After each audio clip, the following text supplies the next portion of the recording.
redesign for 2017 Honda CR-V shows that if you want to stay on top, sometimes you have to be willing to make some pretty big changes. Honda typically has been conservative when passing from one CR-V generation to the next.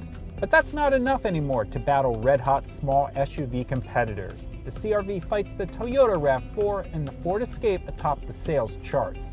So this time, the CR-V makes a big leap from the outgoing model. But they're not exactly jumping into the unknown. Turns out that the CR-V shares an awful lot with the Honda Civic, itself becoming more upscale and athletic in its latest redesign. To start, most CR-Vs get a version of the 1.5-liter turbocharged 4-cylinder found in the Civic. Here it makes 190 horsepower. That turbo provides more torque at lower engine speeds than the base engine, found in the basic LX model. Now that engine is a 2.4-liter 4-cylinder making 184 horsepower, and it basically carries over from the previous generation. Either engine comes mated to a continuously variable transmission, or CVT, to optimize fuel economy. Just like with the Civic, Honda worked to make the CR-V more engaging to drive. Maybe more important to more buyers, and following the lead of a lot of other recent Hondas, Honda worked hard to make the interior quieter, adding active noise cancellation. That move upscale is echoed inside.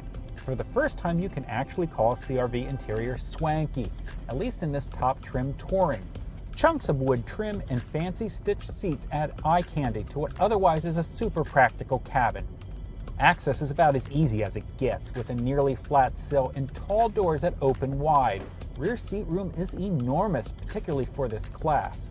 And there's plenty of rear cargo space, helped by a rear seat that folds completely flat. Up front, Honda thankfully added a volume knob to their touchscreen infotainment center, but its annoying system layout puts it behind many other systems in ease of use. At least Apple CarPlay and Android Auto are included with this up-level system. But Honda takes a big leap ahead when it comes to standard safety equipment. Important things like forward collision warning and automatic emergency braking come standard on all but the base LX trim.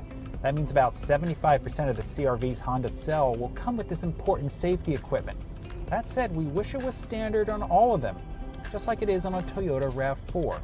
EX and higher trims of the CR-V also have standard blind spot monitoring, adaptive cruise control, automatic high beams, dual zone automatic climate control, a moonroof, a power driver's seat with 4-way lumbar, and the more complicated touchscreen radio. That's a lot of stuff. The EXL model adds leather, a power liftgate, and a power passenger seat, while the top trim touring adds more noise insulation, LED headlights, and standard factory navigation. All of this makes the CR-V a very tempting competitor in the small SUV wars. For more on SUVs, check out consumerreports.org.